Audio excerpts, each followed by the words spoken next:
Welcome back to the How to Film Horrors podcast, where we review horror movies and horror movie franchises. I'm Tawan, I'm Maria. I'm Mark.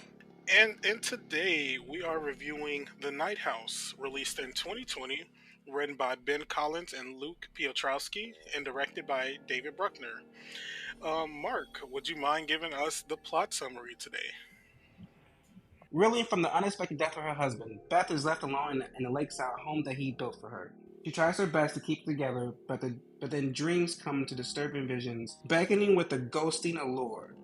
But the harsh light of day washes away any proof of the haunting.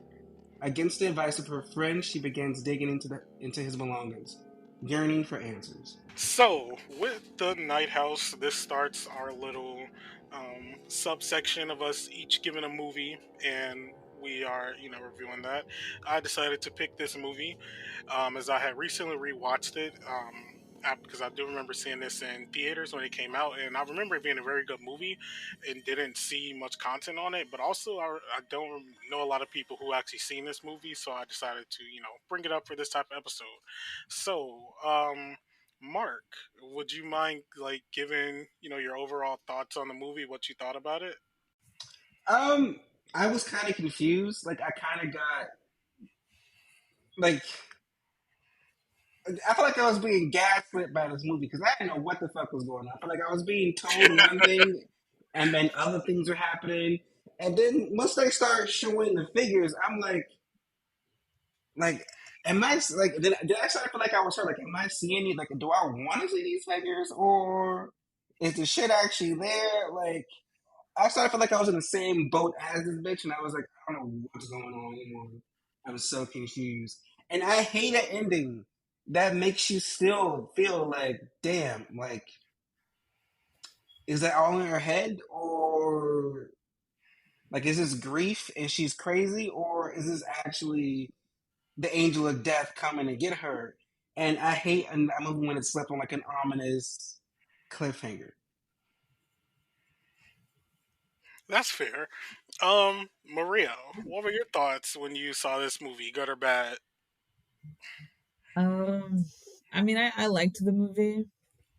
I have seen this movie a lot. Like, I've seen people recommend it. I've seen it like on Hulu and stuff. But it's never really caught my interest, I guess. Um, it's definitely different. Definitely has. I thought like the overall concept was pretty cool. I thought it was pretty. Just definitely not your usual, haunting. I thought the concept of like the nothing was pretty cool. There were some scenes though that I feel like I had secondhand embarrassment for her, and I just could not get through them. Um, like the bar scene. Um, I don't know. I just could not like this girl was kind of weird. But I definitely wasn't expecting the twist, and then it kind of just twisted again, and and I know, like, I don't okay, I don't know what this movie was trying to say about how he was like tricking this entity or whatever, but like he killed people, you know, You and he did. Yeah, killed. like they He, romanticized him being a serial killer. I'm like, okay, but he yeah, still killed. Like he was killing them for love, but like he still killed these women.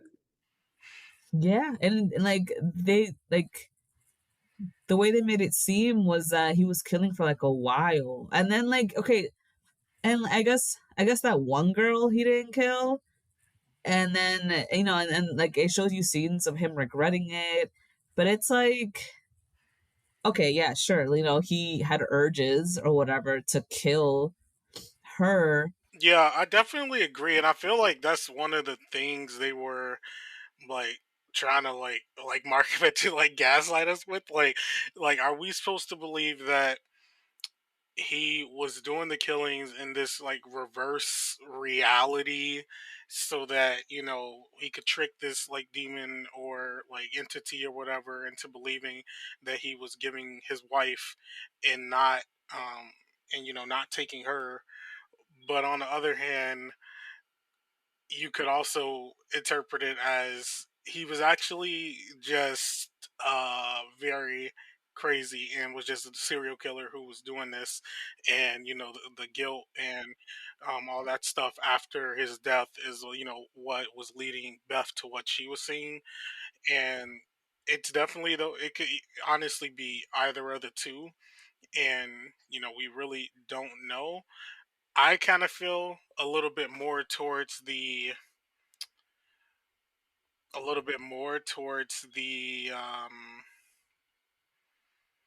him trying to like stop it from the like demon or entity, or the nothing, as it was kind of mentioned, just because all the like research and stuff that was put in it. But with that said, and for this movie, Maria, did you have any scenes that like stuck out for you? Well, like I mentioned earlier, the bar scene, mostly because it was so awkward. It I like was. I think I skipped over it because I was like, I can't watch this. The scene where she's talking to Madeline, I think her name was, Hmm. because she was also being super weird there, and I thought it was so funny when she was calling for the other shop person there, and it's like, ma'am, you were sleeping with somebody's husband. Like, come on. No, for real. Like, what did you? Come on. Um, I like the scenes where she's like dreaming and then she's like actually in the house. Those scenes were super trippy, which I guess was like the whole point. I don't know. Hmm. Um, the scenes with the nothing. I was just kind of super confused over like I guess all of that, but like I really like how they portrayed the nothing as not just some like monster, but he's like something that just kind of lurks in the shadows. It was pretty cool. Yeah, I, I agree with that. Like the way they use, like, I forget, I think it's if I recall, negative space, basically to like portray it, like looking at the panel on, like, not like a panel, but like the sorry, I'm looking for, like, looking at the door frame, and then like it's making out to be something else, but then she goes to a different angle and doesn't see anything.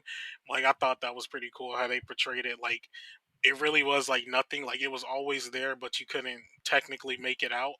But it wasn't like a real like physical thing as well. So I agree. That was kind of cool how they did that.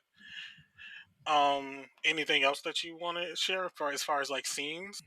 the scene where it like strings her up and she's like all like twisted up in the air. I thought it was really weird too. I did not understand that at all.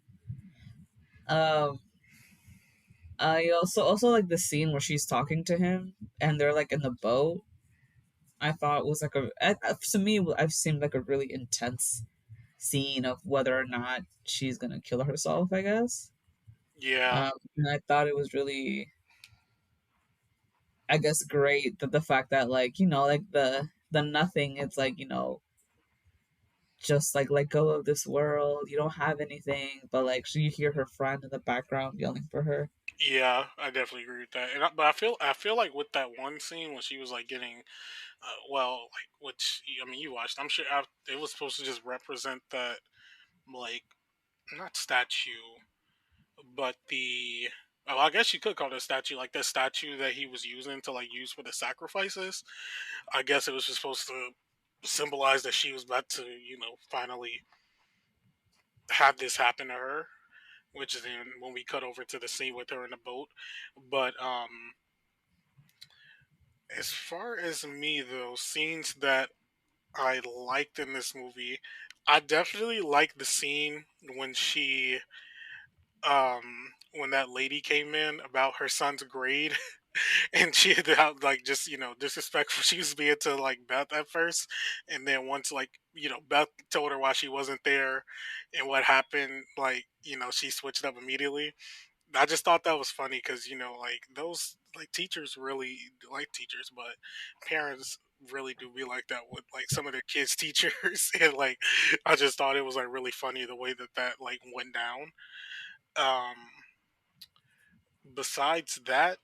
I did also like the ending part with her like in the boat having the conversation with like the Nothing or Mister Nothing, whatever you decide to, whatever like you go to it, call it by.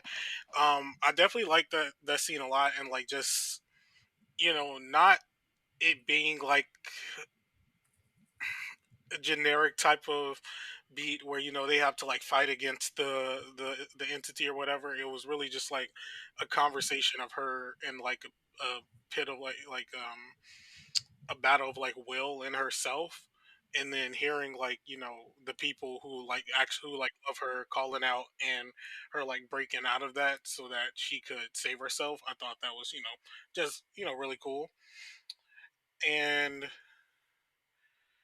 besides that, like any scene where it just had like where you could see like the Nothing there, and because I thought they went about those like really good, the way they put those into the like environment of the house. um but Mark, though, did you have any scenes that you disliked in this movie? The whole ending sequence I don't like. It was confusing. Like she just woke up on the boat, and I guess it's supposed to symbolize something because her husband died on the boat, and it didn't play well for me. That fight sequence when he had her like levitated in the air and she was kind of bent like the doll, that was pretty cool.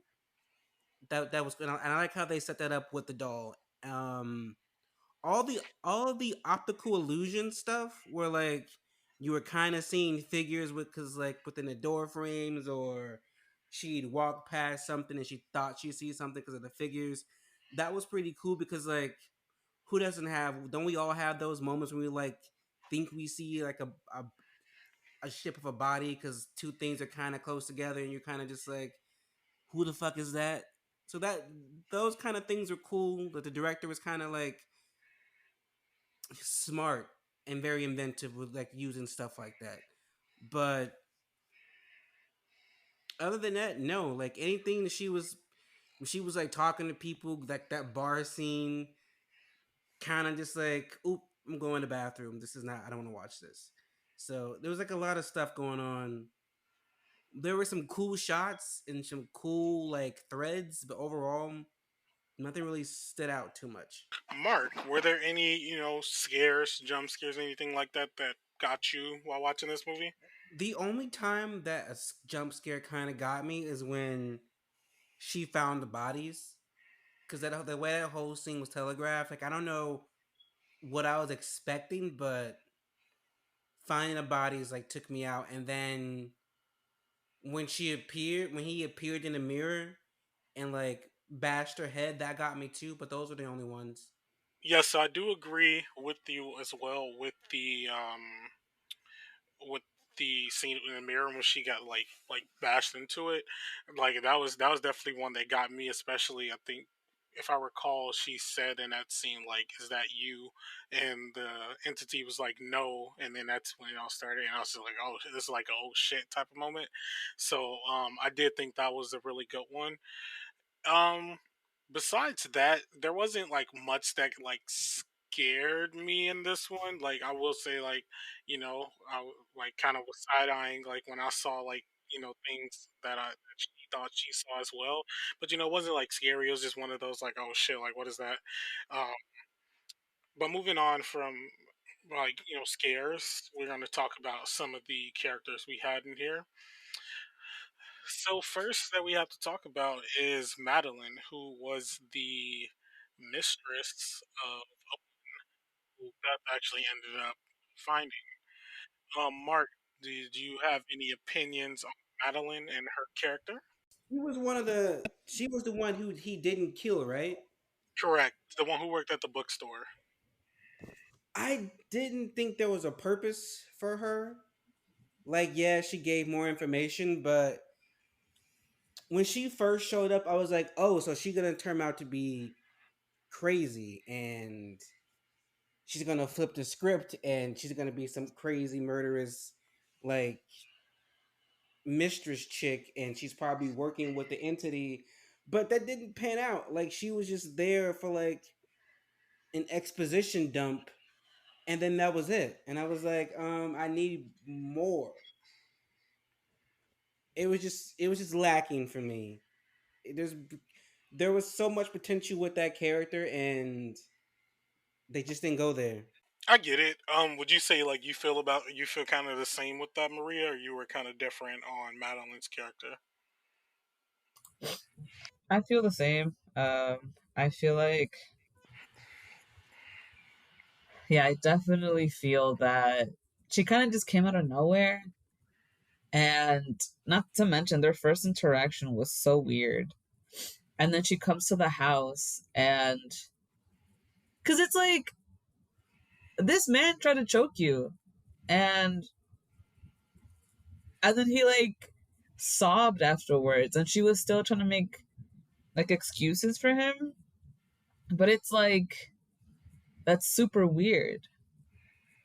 Like the fact that, I mean, I guess he didn't choke her hard enough, but it was like, it's just the way he reacted afterwards kind of make, I feel like it makes that whole like moment really serious, cuz it's like, I feel like he had other intentions, and then he started going off about how it's over to or something. Like what she's saying, it just wasn't making any sense. I don't know. Like her character, I feel like it just doesn't make any sense, cuz it's like, um cuz she just let everything go. Like this guy is talking about how he has to like trick something.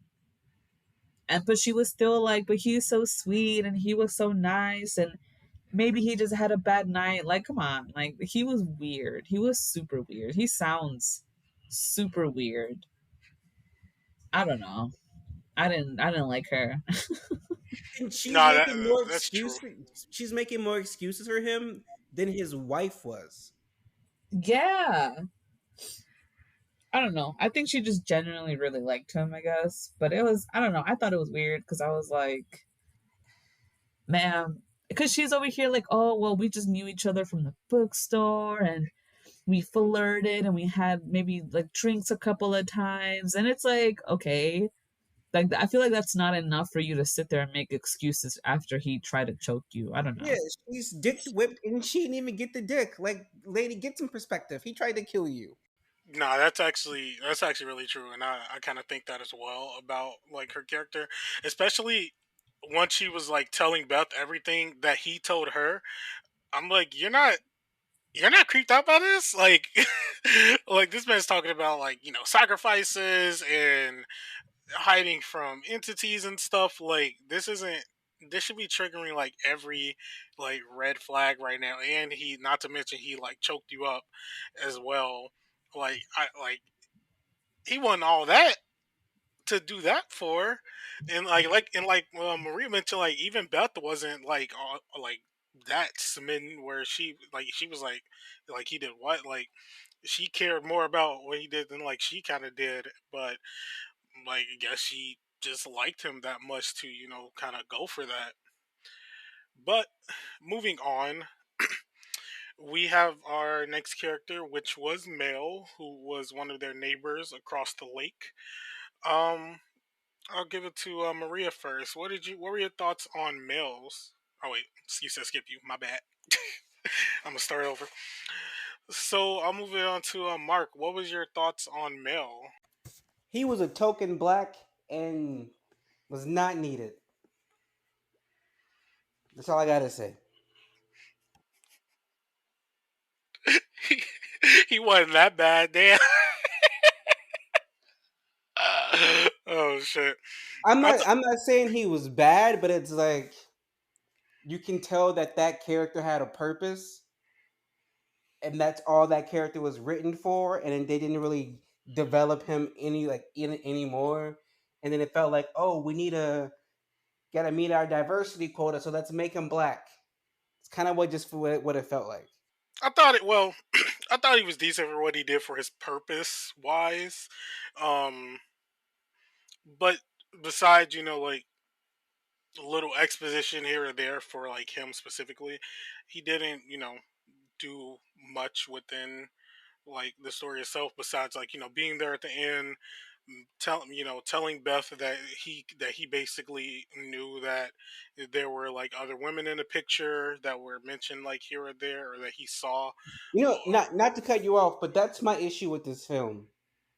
Every character who's not Beth either serves the point of giving her information or giving or dumping exposition onto her, or they serve the purpose for her to dump exposition on, and they don't have any character development outside of helping Beth get to point A to point B to point C to get to the fucking clues. That's my issue with the movie and the characters overall. I can see that, but I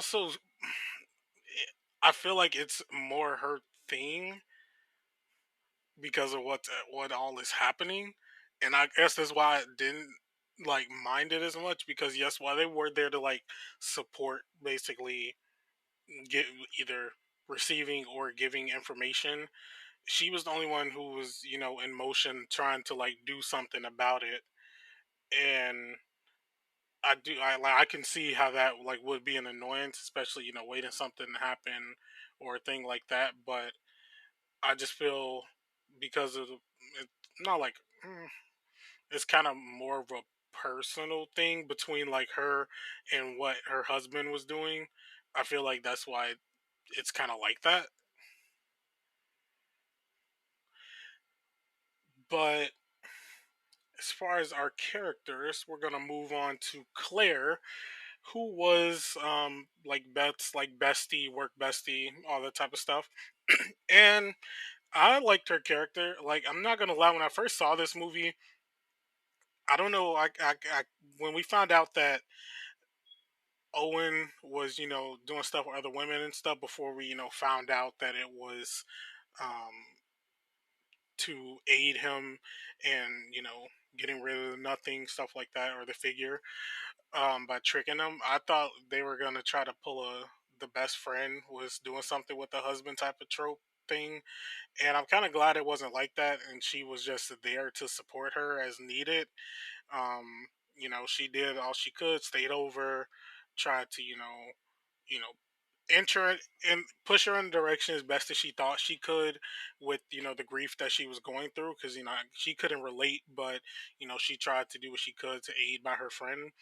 And I mean, probably, well, not probably, without her at the end of the movie, like, Beth would have like probably went through with what the figure or the nothing wanted her to do.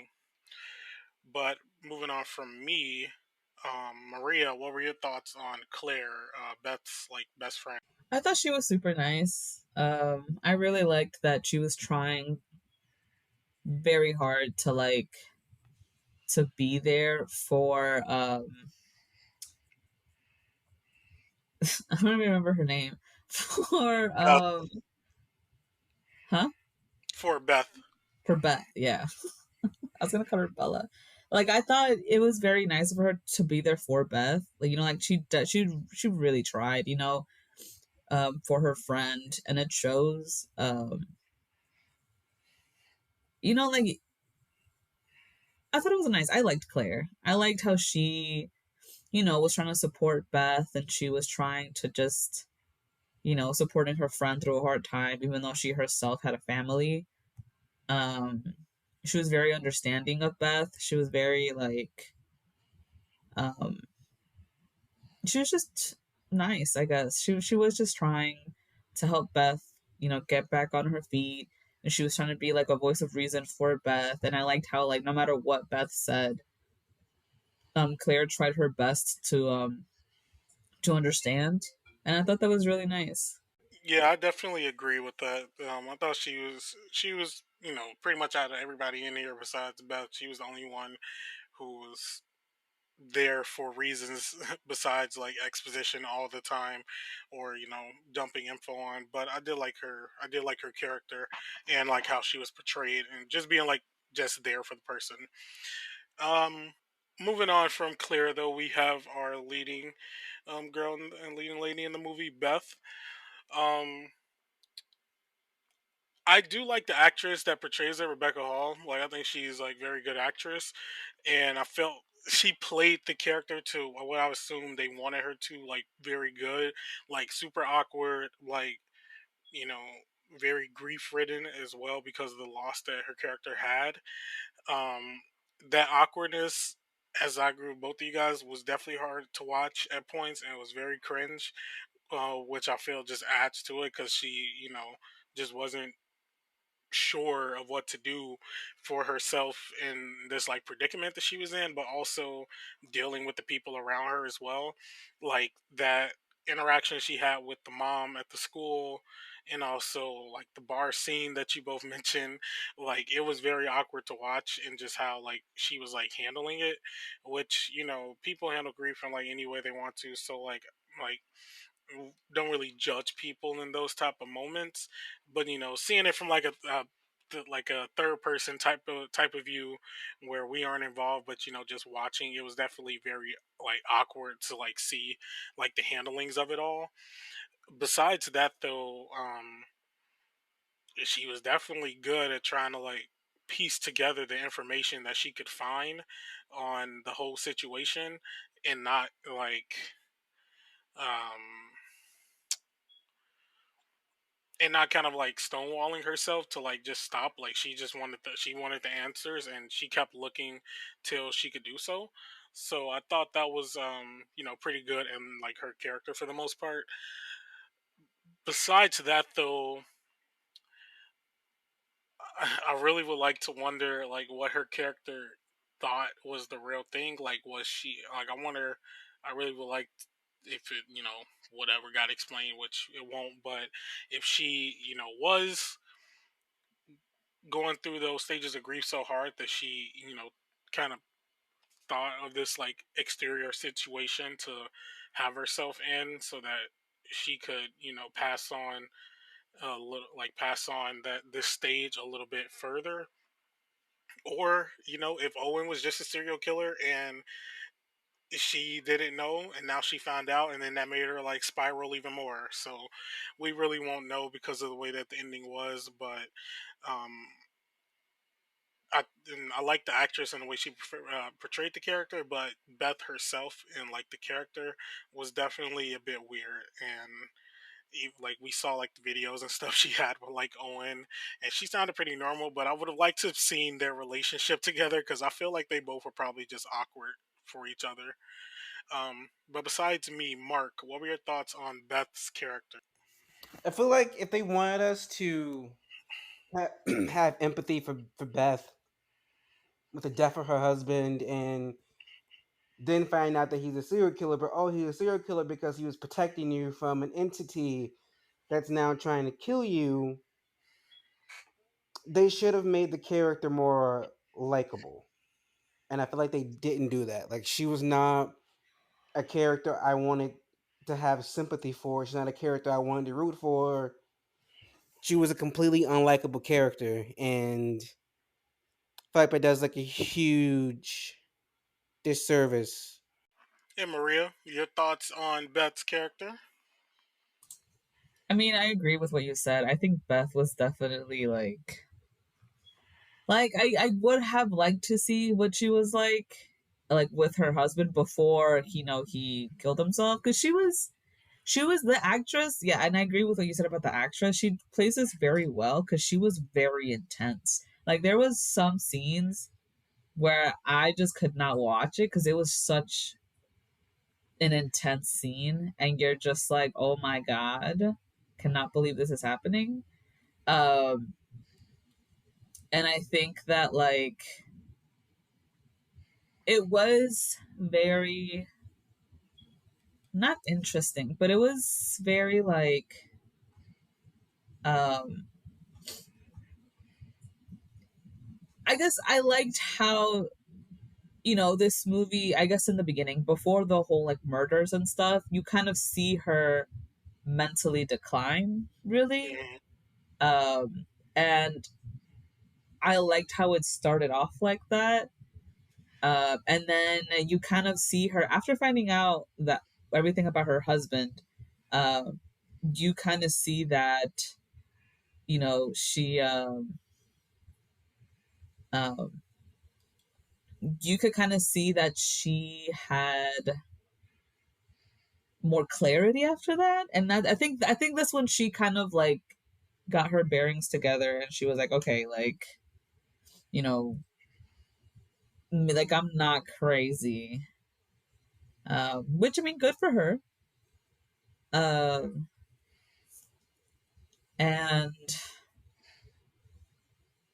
she took control at the very end. It's just I definitely see this as a movie about grief, because yeah, I think Mark Yeah. said earlier, like you feel like you're being gaslit through the beginning because you're like, oh my god, like is that her? Is that not her? Is he cheating? And then you kind of like slip down the slope where it's like, no, he's a serial killer.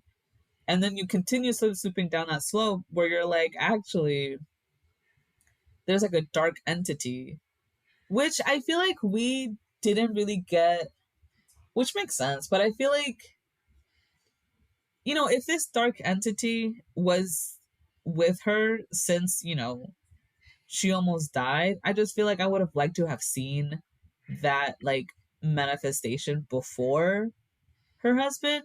But I guess they were together for like a really long time, so it makes sense. But I mean, I liked her character. I definitely, she definitely made me feel a lot of things.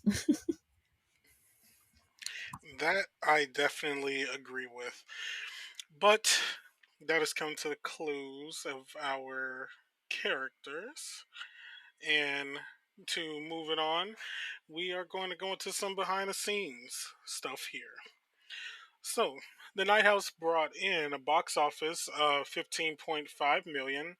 Couple of interesting facts. When Beth flips through the photos on Owen's phone, one of the first photos shown is of two men laughing. The photo is the photo is of the film screenwriters Luke Piotrowski and Ben Collins, who met in high school in Georgia and began writing together in college. With its mainly practical effects, Rebecca Hall found the film a refreshing change after all the green screen work she had done on Godzilla vs. Kong, released in 2021. And one of the most memorable scares in the film featured a silhouette against the pillar's crown molding, which turns to look directly at Beth when she notices it. That silhouette was practically carved and built into the molding. Bruckner's idea to adjust the design of the shelf in the background completed the negative spaceman's outline. Some critics' reactions. The film currently sits at 88% on Rotten Tomatoes, with Deadline Hollywood praising Hall's work, saying the sheer intelligence and fortitude that emanate from Hall lead her struggle and measure of weight for. Wait, I'm gonna read that over because that did not sound right. Deadline Hollywood praised Hall's work, saying the sheer intelligence and fortitude that emanate from Hall lend her struggle a measure of weight for a while as she tries to wrestle the busy demons to the ground. The Hollywood Reporter praised Hall's admirable refusal to soften the brittle edges of her recently widowed protagonist and wrote, there are interesting twists on the standard haunting narrative here, but the writing is too muddled to clarify them. And we have a couple of fan reactions from IMDb. Um, some people Let's start it over. We have a couple of fan reactions here from IMDb as well.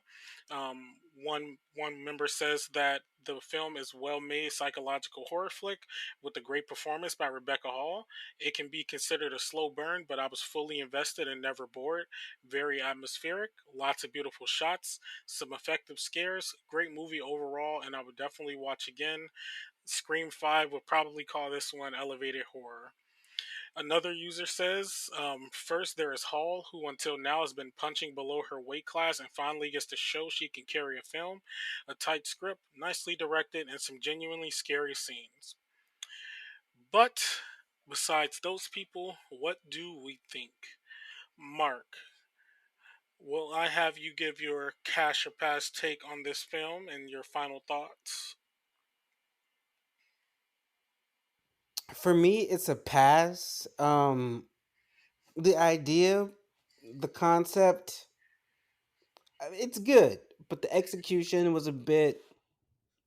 The execution went there, and they left a lot to be desired. Like the protagonist wasn't someone I wanted to root for. Like I didn't even dislike her. I was completely indifferent with Beth. When I feel like when you're indifferent about the main character, you can't really connect with the rest of the movie. If I hated Beth, it would have been something. At least I was feeling something. I've been enjoying her downfall and her like descent into madness or whatever was happening to her. But I've had no feelings for her, and like I needed a further explanation of this entity. I needed, like I think, like you said, I needed to see the relationship, and it kind of just wanted us to just. It told us that they loved each other. The movie told us that he was doing everything he could for her, but it's like this is a movie. Don't tell. Like, show us. And they didn't do a lot of showing of like the important parts, and kind of just like exposition dump, exposition dump. Oh, he was a serial killer because he loved her, and it's just like, but how do we know that he loved her? Because y'all said so. So it's a pass for me. And Maria, can I ask you, would you cash or pass the Night House? I'm like torn because yeah, there were some scenes where it was really intense for me. And very awkward, very like secondhand embarrassment. I definitely feel like the beginning was a little bit slow and then it starts to pick up. And I agree with what Mark said, where there are some things they were trying to portray, but yeah, they did more tell us than show us. Um, but honestly, I also just really liked the concept of the movie. I really enjoyed the whole nothing thing going on. I just wish that they would have given us more of woman grieving. She sees stuff. I wish we would have been more focused on her rather than focused on like the husband and like especially because I mean if you're gonna show the husband's gone, then show him gone. Like I don't want to see the flashbacks. I don't really want to see like um I want to see him sleeping with other women. You know what I mean? Like I feel like that was a little unnecessary. I wish because they definitely romanticized a lot of things in this movie, to be honest. But it was like a mix between romance and horror. But it was teetering too much that I didn't know if I should be like if I should like be scared or if I should be like, oh my god, that's cute. Um and yeah, I mean I'm just kind of mixed because I really did enjoy, like I really like the actress. I like her intensity. I really enjoyed the storyline.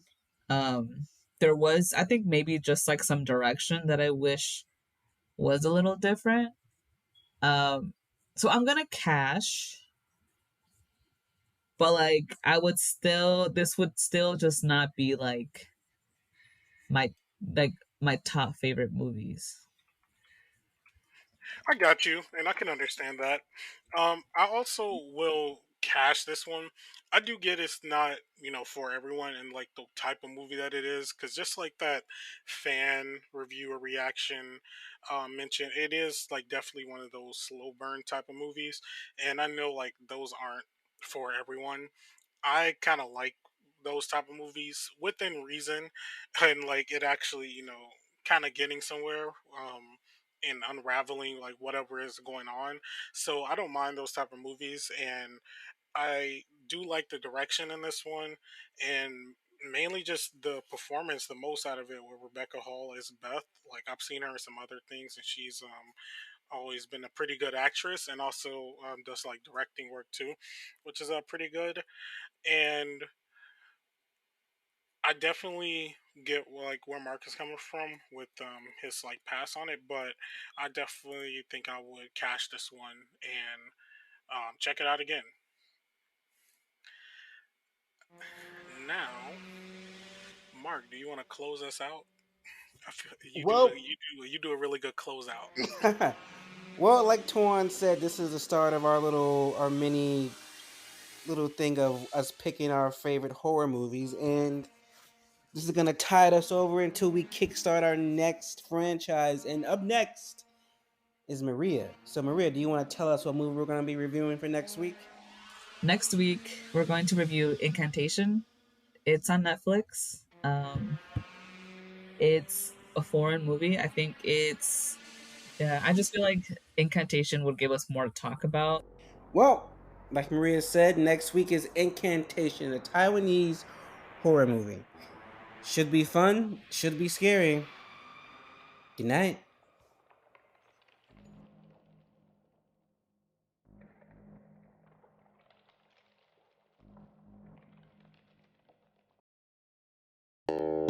If you like this episode, please be sure to check out Hide and Fear Horror's past reviews from big franchises like Halloween, Friday the 13th, and the Chucky franchise, or one off reviews like Us and Midsommar. You can follow Hide and Fear Horrors on Instagram and TikTok, where the host posts updates and mini reviews.